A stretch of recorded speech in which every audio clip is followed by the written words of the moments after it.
Good morning, everybody. Good morning. Welcome to Pillow Talk with Dr. Boyce and Dr. Alicia Watkins. My name is Dr. Boyce Watkins, and I'm here with my lovely wife, Dr. Alicia. How you doing today, man? I'm trying to wake up. I just want to dedicate this podcast to all the mamas. They got to watch over their kids this summer. All Keep the up with them all. mamas. Ain't that Man, what Outcast said? yeah, I get it. It's like what I have crust in my eye. Thank you for taking Yeah, that out. yeah. You have, it's almost like you have my eyelashes on your face or Oh, something. gee. I don't know how that happens. I'm telling you. Anyway, you clear your throat, boys. I got to wake up. I know, right?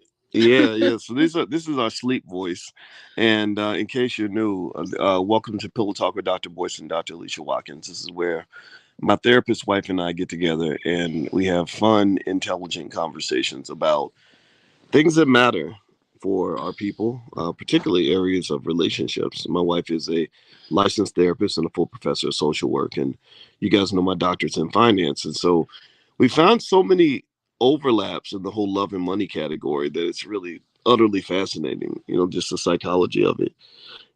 By the way, shout out what city you're from. Let us know what city you guys are from. I see Terry Cobb. Terry Cobb comes in a lot. He's in Atlanta. He put his B1 in there. Dennis Spraggins and Deba Lowen and Joshua Floyd. How are you? Where are they from? Dr. Conrad Bingham. What are you a doctor of, Dr. Conrad Bingham? Joshua Floyd is a truck driver. That is a tough job. God bless the truck drivers. Well, you know what? I hope that he can listen to us and it'll help him on his road. We Oh, we need truck drivers heck yeah. because, like, how do we get stuff? Nothing gets anywhere without truck That's drivers. right. It's not like they use helicopters or anything. But Anyway, look at some of the cities here. I see Memphis for Zandra, Cincinnati for Artrell. Dennis says we are a power couple. Do you feel like a power couple? not at the moment, but maybe we are. Well, we're a sleepy couple. How I about am that? very sleepy right There now. we go. Let's see here. Diva from East Hartford, Connecticut. And I see Minnesota for Dennis Spraggins. Tamarack, Florida for Roy. Dallas, Texas for Debbie. Dr. Conrad Bingham is a dentist. Now, All dentists are right. important. I did a whole overhaul at the dentist office I last know. year. I mean, people have such anxiety about going to the dentist. It's really interesting. Yeah, it's because you're hearing all these drills, and it took me a long time to realize that just because you hear a drill doesn't mean that somebody's gonna be in pain. Though sometimes the drills don't even do anything; they just sound terrible. Goodness. Yeah. So shout out to Dr. Bingham, dentist, Black Dentists Matter. I see Anita English is from Manchester, New Jersey, and I see Omaha, Nebraska for Wanda, the home of Warren Buffett, the Oracle of Omaha. He's from Omaha? Yeah, yeah, he lives a very simple life. Does he really? Yeah, he eats McDonald's Wait, why cheeseburgers. why would he live a simple life? It doesn't make sense, right? Like literally, when you're Like, making why? $100 million a day, What's up with that? you would think that somebody could like afford a nice car. Splurged on a nice car. How about that? Yeah, yeah. Well, speaking of that, I was really happy. We bought a car last year, and I was talking about cars the other day on my Instagram. My Instagram is the real Boyce Watkins, and I was talking about how the price people on the average. Do you know this, that the average new car note price has risen to over $700? How many of y'all knew that? $700. Yeah, Wow. yeah, $700. And so basically, I said, do you realize that if you took $712, the average new car note, and you invested that in an S&P 500 index fund over a 10-year period, guess how much money you'd have? How much? Over a 10-year period? Mhm. Um, Approximately, this is approximate, $155,718 and you're giving all that money to who? The bank? to the car dealer. To the car dealer? Mhm. Yeah, so And the bank who finances and gets interest off of you. Yeah, I mean, why a brand new car? Why are so many people buying brand new I cars? don't know. When we bought our car, we didn't get a new car. Remember the difference? We went to Well, the we lot, could have gotten a brand new car. I just thought it was stupid. and it was so expensive. I Yeah, I remember just we saw the Infinity that we really liked, and it was brand new. We needed a big one because we got all these damn kids, all these people. all You these other gotta. human beings that think that they should live in our house. and Yeah. and our other Infinity was not big enough, so to hold all the kids and grandma. So what we did was we got a bigger Infinity, and with the new car price, first we looked at the Lincolns because we started acting a little too black, and we saw those fancy Lincolns, and I said, man, I'm not spending all this money. Oh, and we looked at the Cadillac. Remember the Cadillac Oh, Escalade? I did not like it. I did not like it. You know what? Nothing's more black than the Cadillac. That is so true. That's why they got Serena Williams in their commercials. That's right. Yeah, Shoot, but you smart. yes, yeah. So we looked at the Lincoln and the Cadillac, and it was just way too expensive. It wasn't like the money wasn't around. I mean, it's not a secret like that. That we're not poor, right? But I was like, I don't want to waste that much money. I want to invest that much money, and so we went to Infinity, and we found an Infinity, a new one that was more reasonably priced, but it was still overpriced. And then remember, I said, let's look at some of the 2018s. Let's go 3 years back and take a look at some of those. That way we can get the new car smell and all that without the price. And then we both looked at the same car at the same time and fell in love. Yeah, but that was when inventory was much higher. I think right now it's tough to find a car now, like a Yeah, used car. yeah, it is. That's my understanding. Yeah, the whole industry's backed up. Yeah, it is backed up. Yeah. By the way, if you all could do us a favor, just a reminder, you're watching Pillow Talk with Dr. Boyce and Dr. Alicia Watkins. And also, if you could you give us a yes in the chat if you can hear us okay? Let us know you can hear us okay. We actually do the podcast directly from our phone. If you're a person that ever wanted to do a podcast, just know that a lot of this stuff doesn't require fancy equipment or anything like that. I use an app called Anchor where I load up the audio, and Anchor actually puts the podcast on Spotify and Apple Music and all that stuff for you. Okay, thank you very much, Artel and Dr. Bingham and Adam Carter and Kendall Jones and Gregory Williamson. All right, so let's jump into our topic for today. All right, so we got this thing. Somebody sent us this thing. I wish I had. I think her name was Antoinette. Shout out to Antoinette for sending this over. I hope I didn't get her name wrong, but the sister sent this to me in my inbox, and it was about secret bank accounts. And that led us to our question for today: is a secret bank account okay to have in a relationship? And so what I'm going to do is share with you. This is exactly the post that they sent me. I have no idea who that lady is at the top. She's for some reason the post had this lady, and I don't know if that's her or not. It But could be her. it could be. Yeah. It could be. So let me tell you what was said here, and then we can kind of talk You about can it. read that little print. Yeah, I can. Okay. All right. Go ahead. I got better eyes than you. I can't read it, but you go ahead. All right. It says, my husband works and I am a stay at home mom. Mhm. He is the most unselfish person I know. So I guess she's a stay at home mom, which means she does not make income outside the house. He is the most unselfish person I know. I handle all the finances, and he has never said or acted like it was his money. It's our money. Anyway, he is upset with me because he found out I had a bank account he knew nothing about. I've been making money online and keeping it from him. He says that his problem is not that I've been making money online, but that I kept it from him in the event of a divorce someday. He said that women keep a stash of hidden money in case the marriage fails. It's like a man keeping a side chick in case the marriage fails. And we both need to be all in or nothing. My mom raised me to have a secret stash that my husband doesn't know about. Is this wrong? Is my husband right? Okay, so let's do a quick little poll here. Um, do you think that she's wrong, or do you think that she's okay? If you think she's okay, put okay. If you think that she's wrong, put wrong, or you can say super wrong, dead wrong, hella wrong, extra wrong, wrongity wrong. Or if you think she's okay, or if you think she's smart, just say that too. You can say, okay, I'm seeing wrong from Adam Carter. No, says Ashwin. Adam Carter says husband right. Scarcity mindset says Dr. Bingham. Okay, Jacquez Yeah, says that's wrong. a good one. Okay, Reginald says she is smart. Art Trail says wrong, wrong. As a mom not working. Okay, I'm seeing a lot of wrong. Okay, I see some okays. The okays are making a comeback here. Let's see here. Randolph says okay. All right.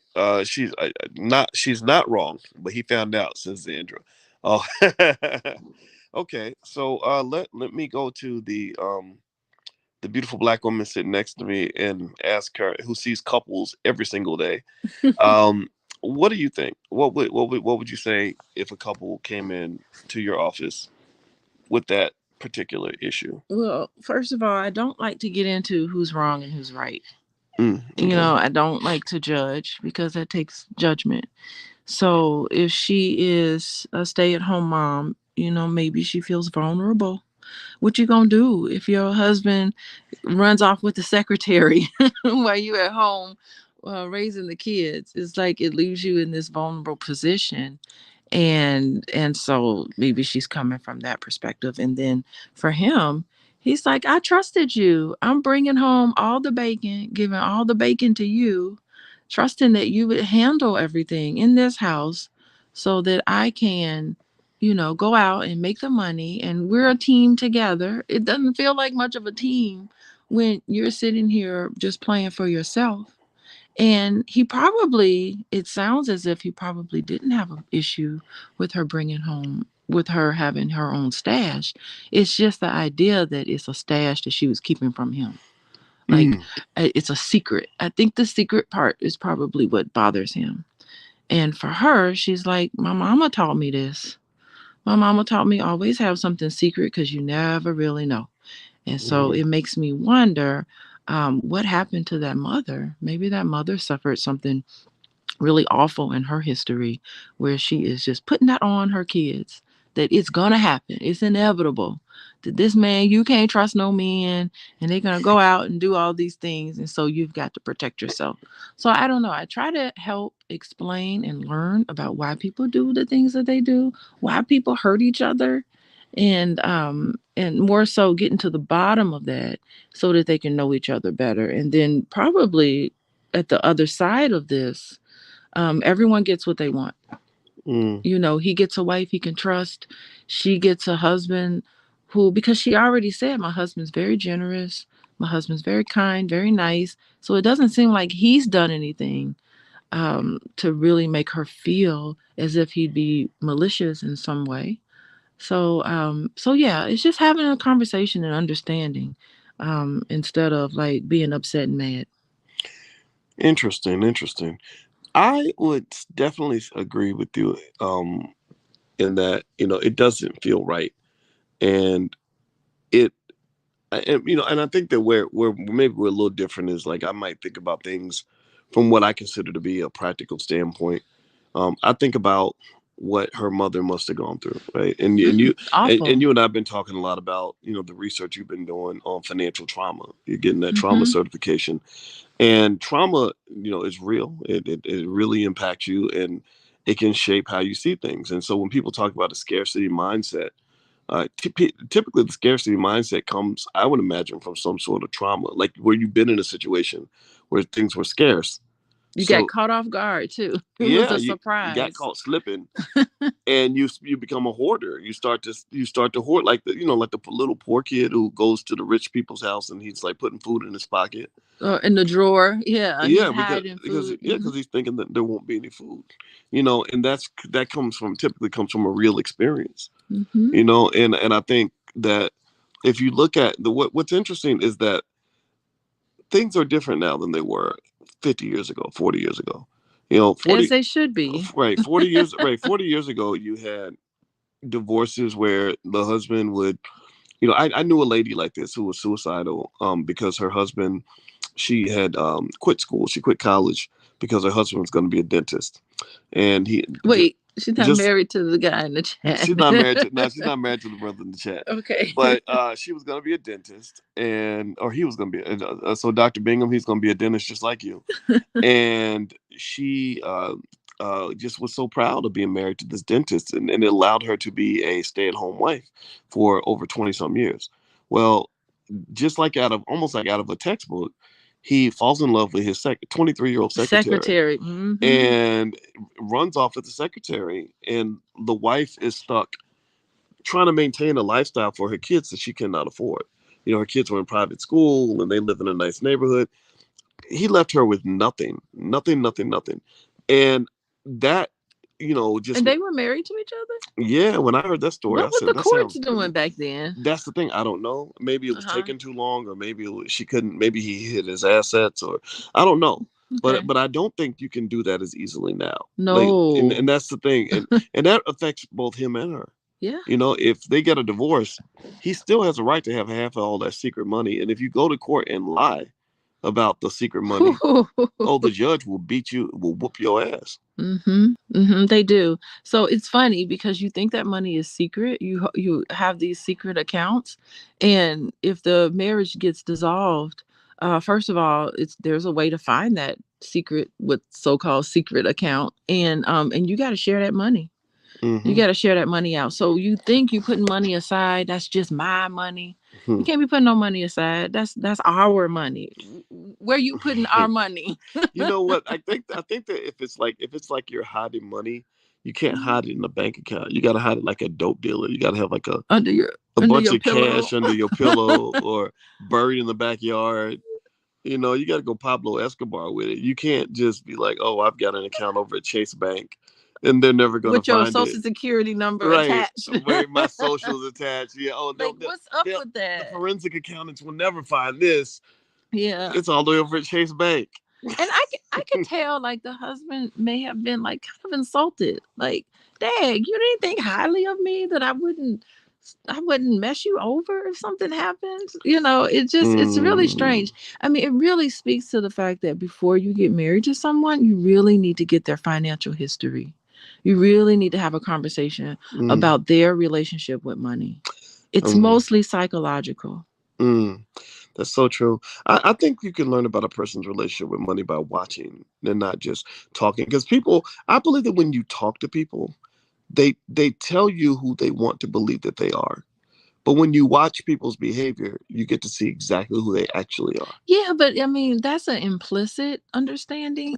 But I think that with marriage, everything needs to be explicit. We can't be making no assumptions here. It's kind of like, and you have to be open for that conversation. So if I were to come to you and say, "Hey, Boyce, I noticed that you handled money in this sort of way. Can you tell me how you came to that decision?" You have to be open to Mm, answer that question and not get offended and not be like, I don't owe you no answer. No, yes, you do. Tell me what's going on with you and this money decision. And I'm asking these questions because I want to know if you're fit. I want to know what I'm getting into who am I marrying. mm, And so it's being you have to have these conversations. And most people they get so anxious when they talk about money and finances, they just shy away from it and go scramble away and do whatever they want to do. mm. Hmm. Everybody, you're watching Pillow Talk with Dr. Boyce and Dr. Alicia Watkins. My name is Dr. Boyce Watkins. I'm here with my wife, Dr. Alicia Watkins, and my wife is a therapist, and she sees couples and things like that.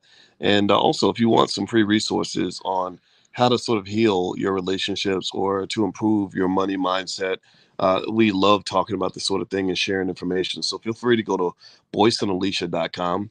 We have a Black Love Challenge. We have all kinds of tests and workbooks and things like that you could take a look at to not just understand your mindset when it comes to money and life and relationships, but everything in between.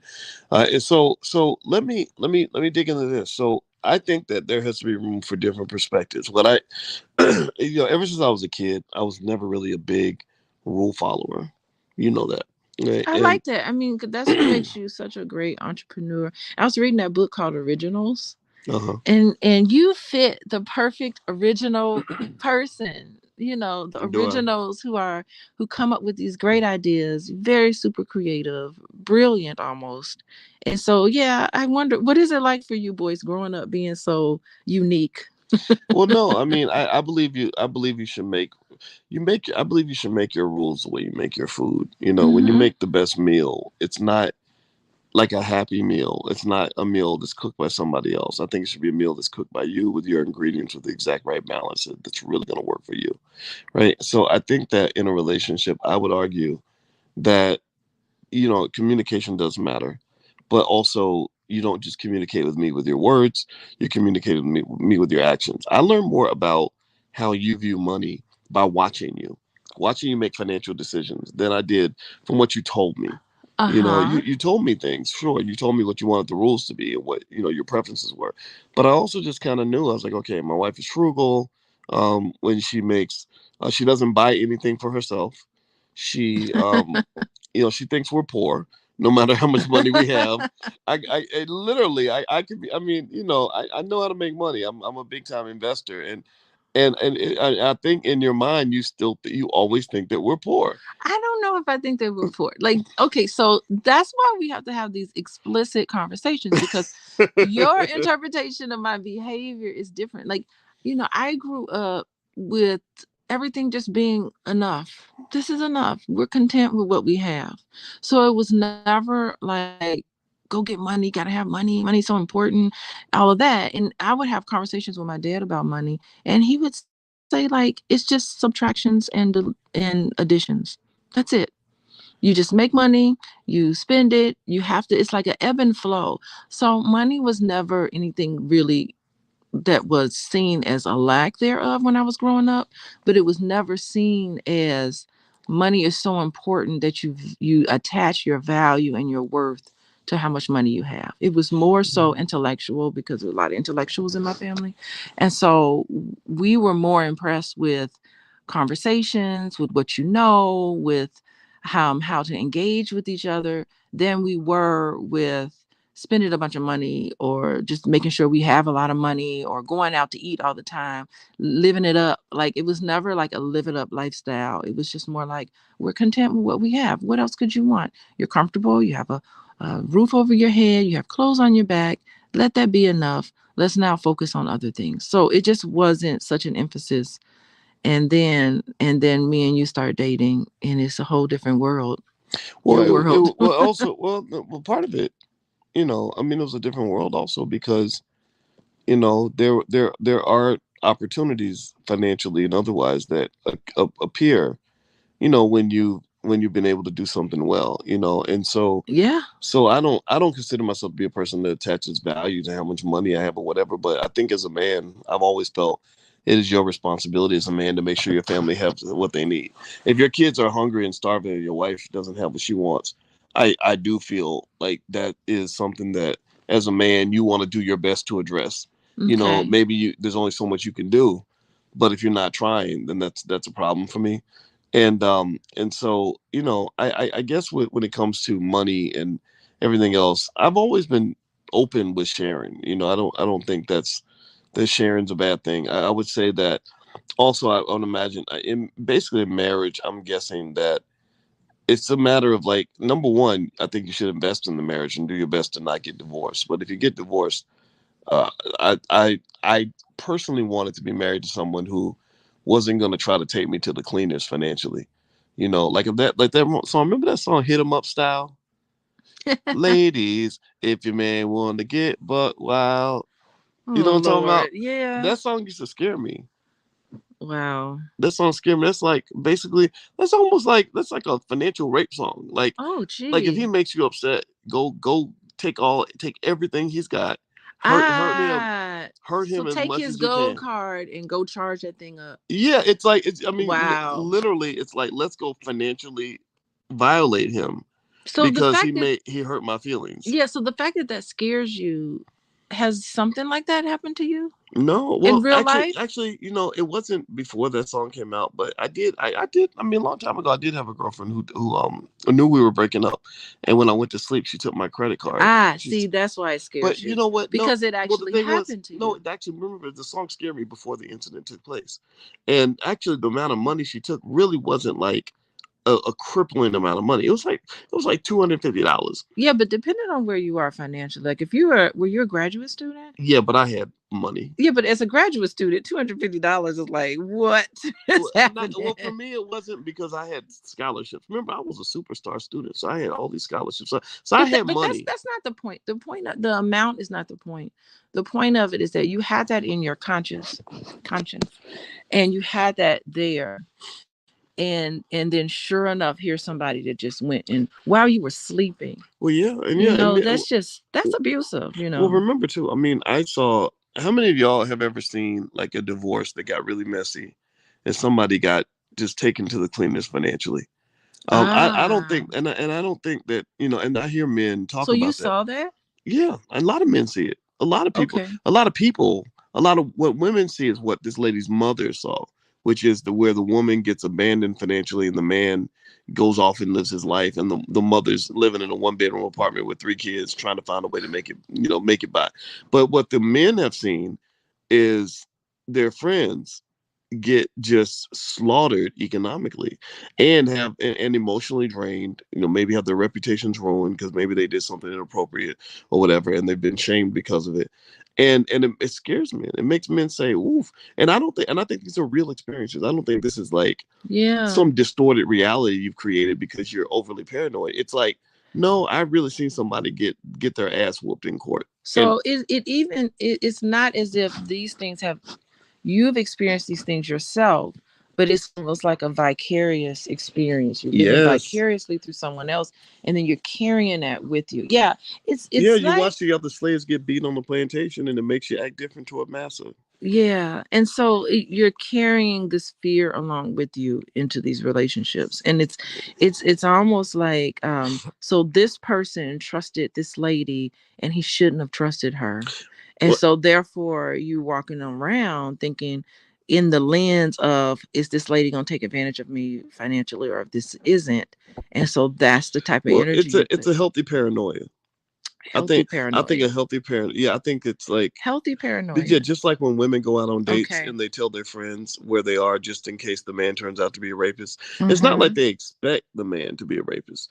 They're just saying, I want to be ready just in case. Yeah, but subconsciously you're pulling that around. Not to say that you shouldn't be cautious, Hmm. but to have that in your subconscious is really what's creating those scenarios for you. Well, I'll So tell you, it wasn't subconscious. It was very conscious. It was like, yeah, don't marry the wrong woman, or she'll, or it'll end badly for you. I yeah, think, but I think, and that's what I think feed. a healthy person can think that way. I Hmm. don't think that makes you weird or paranoid when you're just Well, cautious to protect your resources. well, what I'm saying is that that's what feeds your subconscious. Your conscious mind feeds your subconscious. That's why you should pay attention to who you're around and the type of environment you're around and all of that. So it feeds into that. And then pretty soon you start getting into this mindset where you start believing women are going to take advantage of you. And so you walk around with that in your head. I don't And think, but remember, I don't think you have to conclude women are going to take advantage of you. okay, You have well, to or just, conclude, but what you hmm should conclude is that some women will take hmm advantage of you, yeah. and you have to discern. You have to take the time to discern what kind of woman you're dealing Okay. with, right? Yeah. So I'm speaking, I agree with you on every level, but I'm trying to bring it up to a subconscious level. But maybe I'll bring it down. I'll bring not down, but I'll bring it to what you're talking about here. So yeah, I mean part of it is trusting yourself. You trust yourself to make good decisions. Yeah, I trust myself. I trust myself that I'm going to be in tune with the person that I'm pursuing, the person that I'm going to trust. I got to trust myself to make a good decision. And then I'm going to trust that because I made this good decision, this won't be the scenario for me. I'm going to be in a nice, loving relationship where we can trust each other. Hmm. Right? So the trust is very important. And part of it is just, also respecting each other. And, does this person respect my money? Does this person respect my time, my resources? All of that kind of builds and plays on each other, right? Yeah, that is so true. Yeah. And so if you're carrying around some of these issues that you've witnessed your friends taking advantage of, and you've seen all these other things, you should have a conversation with yourself about what you're automatically assuming. When you think about dating a woman, what comes to your mind? Are you thinking, okay, is she going to want me because of my money? Is she going to want me because of this? If so you have to pay attention to that. Yeah, that's true. Well, by the way, everybody, you're watching Pillow Talk with Dr. Boyce and Dr. Alicia Watkins. My name is Dr. Boyce Watkins. And if you could take 1 second, please hit the thumbs up button, thumbs up, thumbs up, thumbs up, share, subscribe. Our goal is to have intelligent conversations about things that matter to our people, particularly in the areas of relationships and money and mindset. Alicia is a licensed therapist and also a full professor of social work. I'm a professor of finance. And speaking of that, I want to remind everybody that tomorrow I start a new Black Wealth Bootcamp on how to generate income from selling stock options. This is something that a lot of people don't talk about, but it's great. It's how I generate income for my own family. And if it's something that you'd like to learn, it's a life skill that will benefit you in the tune of thousands of dollars over time. Feel free to go to boycewatkins.com. You have one more day to sign up. And after tomorrow, we're going to have to shut down the cart. But if you'd like to join us, feel free to go to boycewatkins.com. Okay, so let's jump back to the topic at hand here. So, my thought on on the secret bank account, obviously, it just doesn't make any sense. I would say a separate bank account makes sense. A secret bank account is kind of over the top. That kind of speaks of a weird type of deception. Also, based on the story that we read, where this mother's sitting at home and she has a secret online business and decides to not tell her husband about the money, whereas he's telling her about all of his money. He's bringing home all of his money. That's a problem. That's almost to me it almost feels like she's looking at herself almost like a child. Like I can go to work. Like how teenagers get their little job at McDonald's and they don't expect to share that money with anybody. They should do whatever they want. And then you have some families, where my mother used to tell me, no, you're making money, you should contribute to the bills. And it Wait, was as a child, you were a I child? was 15. I wasn't a child. Wait, so you were a I was a child and you young had to man. pay bills as a child? Yeah, my mother would did that, and you know what? It helped me a lot. It really. Do you understand how much more prepared for adulthood I was at 18 than my friends? A lot of kids go to college. They don't know how to do nothing. They don't know. They ain't never paid a bill. They ain't never had a But they're not responsibility. supposed to know. That's the time where you are development. I'm thinking it as a developmentally. Hmm. That's the time where yes, it's almost like going to college way too early and then you miss out on your childhood. It's like go to college when it's college time.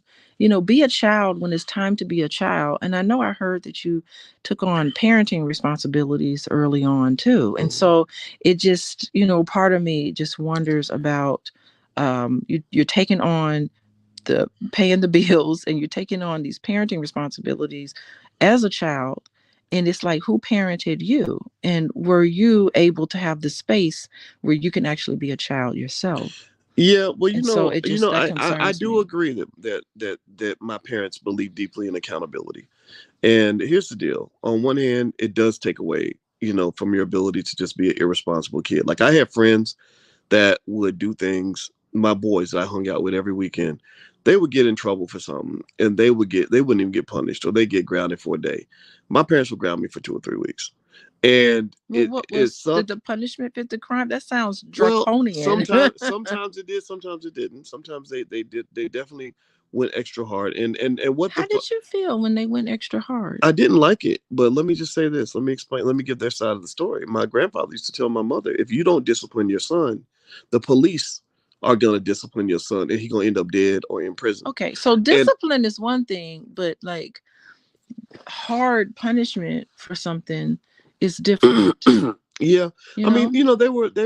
they're Southern black people, so there tends to be a different type of discipline that is accepted, but but um I have no sympathy for myself for what I went through because all those boys that weren't getting punished, they ended up on drugs. A lot of them ended up dead. Some of them ended up in prison. Some of them ended up out in the street. Okay, And so I didn't. Do you understand? I did not have a single friend. I mean, this is what my parents were up against. uh-huh. I did not have a single friend. I counted up every single male friend I hung out with, Uh-huh. except for the white boy I became friends with when I was 13. Toby. Toby became successful. Okay, so was Every Toby did Toby have to pay bills as a 15-year-old and baby and no take to on parenting no Toby had a different responsibilities? experience, Okay. but at the same time, all the black men. Toby wasn't black either. So he had white privilege. So the thing is that I don't know. so Okay. the point I'm making though Mm-hmm. is while I know sometimes parents can overcorrect, sometimes parents can go harder than they need to go, but I'm appreciative of that actually Mm-hmm. because you don't understand when I was 18 or 19, I was on top of things. I was taking advantage of opportunities and my friends weren't. And you look at our kids don't really know struggle at all. No, they They if don't. you put them in a hard situation, you put them in the hood with no money in their pocket, they wouldn't know what to do. Maybe. Who Right. knows? So But they'll never figure that out. right, and that's what That's we not do. going to be in their And conscience. that's what we do as middle class parents. So sometimes we don't put you and I had a very different upbringing from our kids. And I feel like that Mm-hmm. does drive a disparity in terms of like when I see you and I see how much determination it took for you to get your doctorate, I don't think you would have got that if you hadn't had certain experiences as a kid. You Okay. know? Okay, so I mean, you went from harsh discipline, which some people would call that harsh, and then you went to no discipline at all. And I'm just wondering, is there a happy medium to that where you can Hmm. have you Yeah. can discipline your child, but then also let them be a child, let them Yeah. experience things. Well, I played sports. I was on the track team. I did a lot of kid stuff. I would play basketball with my friends. I'd run around. You wasn't gonna stop me from being no kid. I had so much energy. My mother says I was a ball of energy. Uh-huh, I believe her. Yeah, and Yeah. and that part was there, but I also tend to be an ambitious person. I believe in achievement, and I think that Black people, we lose tremendously because we just let our kids sit there as lumps on a log and not learn anything, never accomplish anything.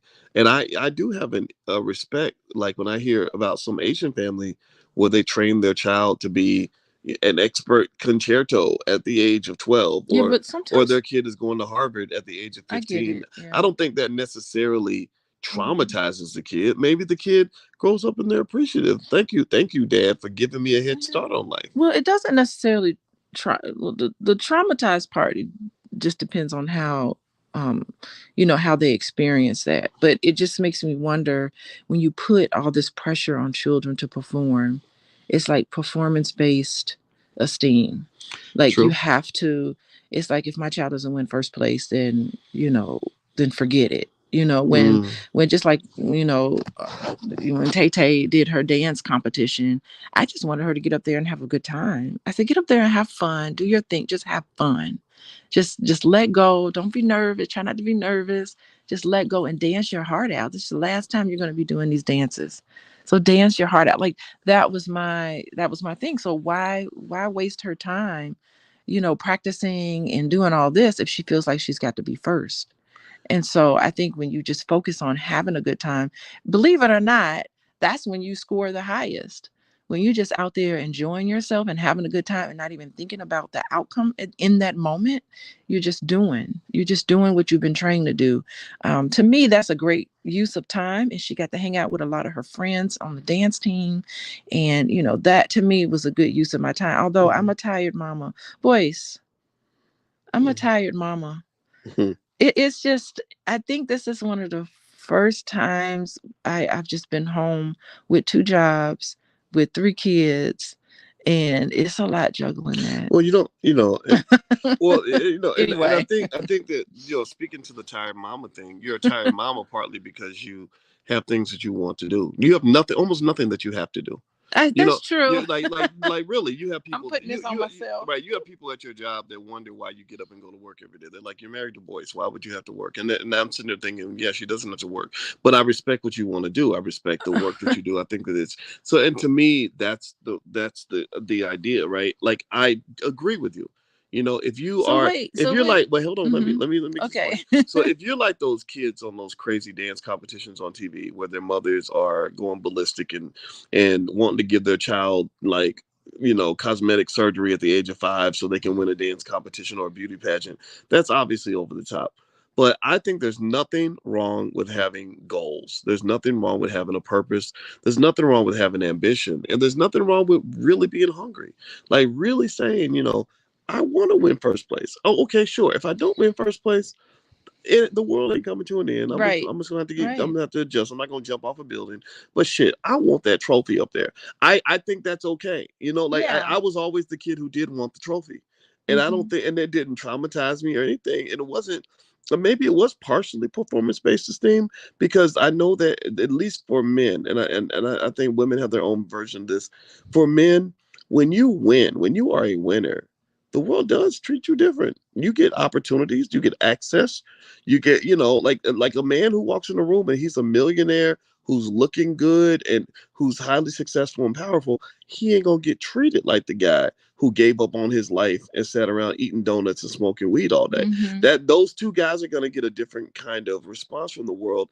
And I think it's okay for a man to say, I want plan A. I don't want plan B. Yeah, no, I'm not saying don't be ambitious. I think what's the interesting part about it, it's a conundrum. It's a paradox.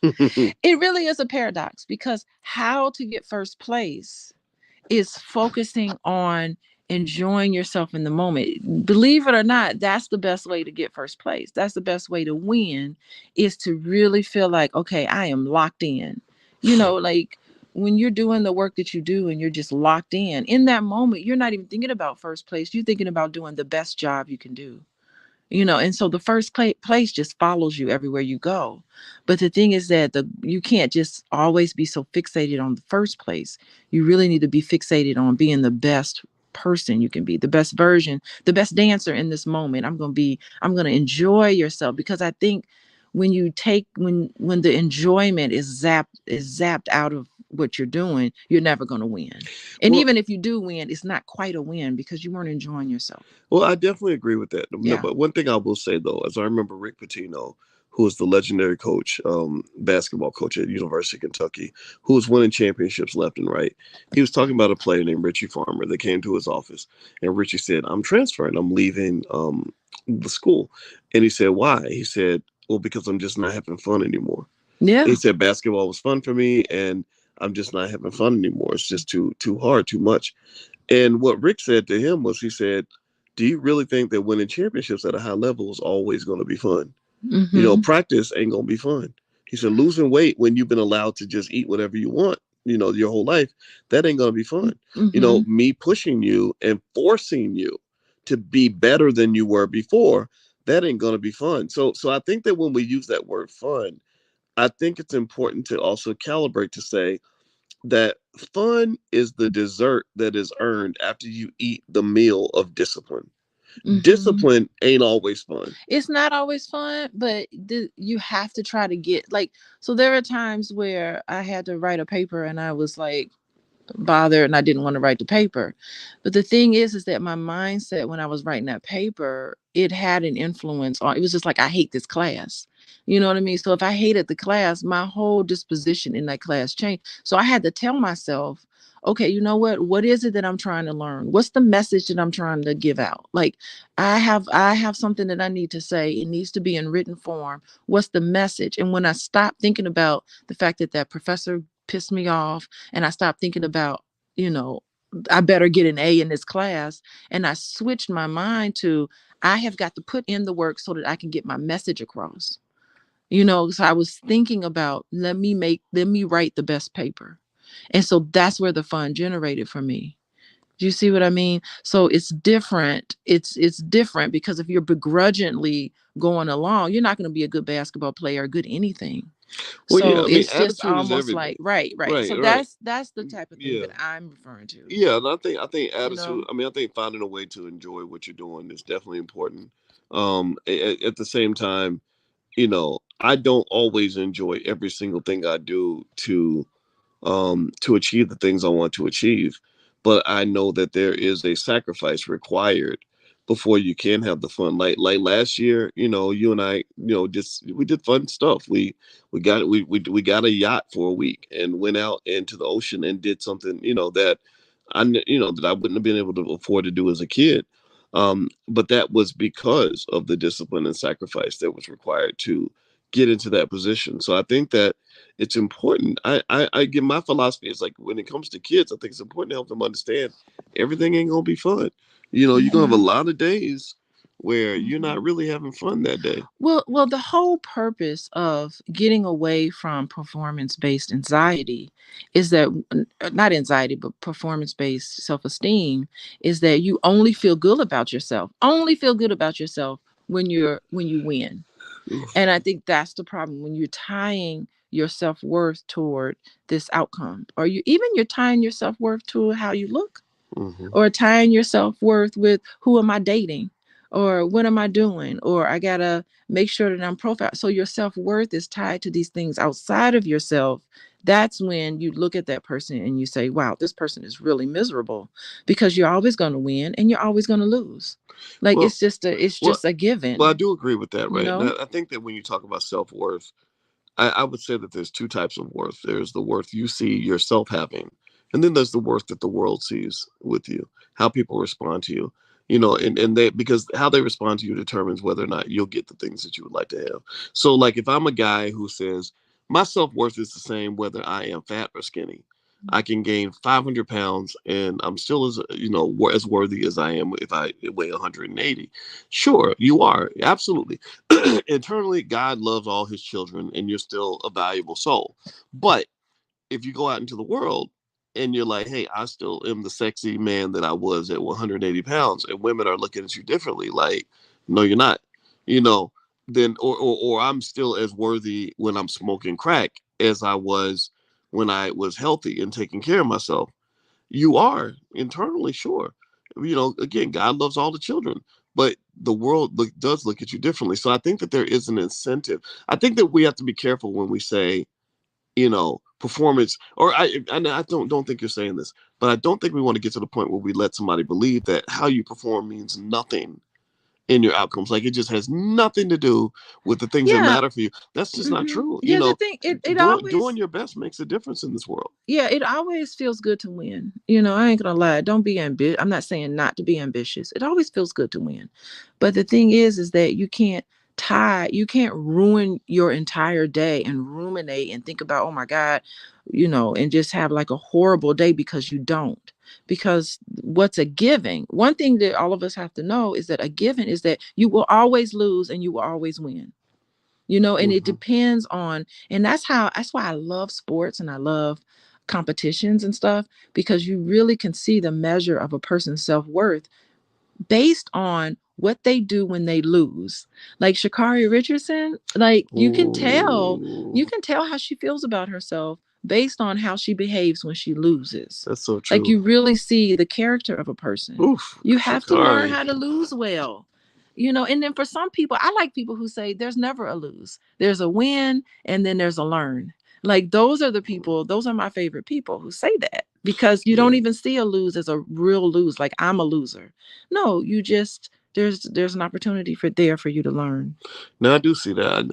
So I would almost say that maybe while the act of winning or losing is not that important, it's certainly not as important as attitude, mindset, right? Like if there's such a thing as behaving like a winner, even if you lost, That's right. right? And I do it, that I agree with, and I Yeah. think that that's important. And I remember when I was in college and I wanted to make good grades. I really had that performance based esteem thing going on, which because I was known as the smart kid. I had the highest GPA of all the black students on the University of Kentucky campus, Hmm. and I remember saying there's too much pressure to feel like I have to make an A because there's too many variables I can't control. What I can Yeah. control is whether I do my best. So I started measuring, I would measure myself, not want to say self worth, but I would judge myself. Like, did you do your best? Yeah. If you did your best, then it's cool. If you Yeah. didn't, then we got a problem. And I think that's okay, right? And also I know that my parents raised me in an unconventional way, but I also had unconventional success because of that. Hmm. So as much as we know parenting isn't perfect and we all can come up short, shoot, I thank them every chance I get. I'm like, thank you for making me different from all the Well, all the people out here that I see that feel like they can't do nothing without a white man's permission, or they feel like the struggle is overwhelming and all that. I've never felt that way. My father said, if you want to succeed, you go out there and you get it. Period. I'll okay. let you get the last word before we roll out to because it's breakfast time. Is it breakfast time? My Yes. stomach is growling. Yes. Yeah. So I want to go back to this situation. So I think secrets in general are awful in relationships. And the fact that she felt the need to keep a secret from her husband, it would be the topic of my therapy session with them.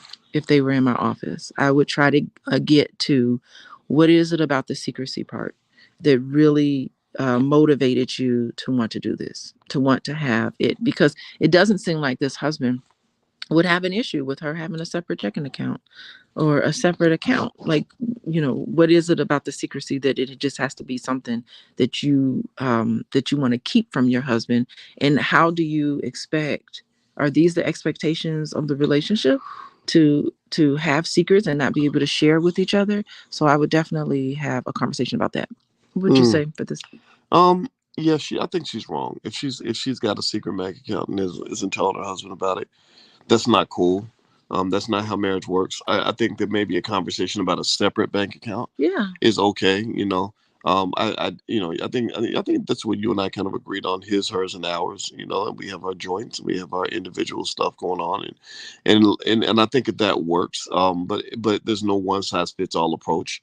But in general, if you are hiding money from your spouse and you think you can get away with it, just know that they will find that money, and you don't want to go hiding money The when truth, yeah, you know the this. truth always comes out. Yeah, it It does. always. It does. So, and I also think that that communication piece you talked about sort of communicating these things before you get married, that's huge. And a lot of Hmm. people don't know that. Like they'll talk all day about what sex position do you like, but they won't talk about, financial things, financial history, and financial compatibility Well, and all all of that. that is important.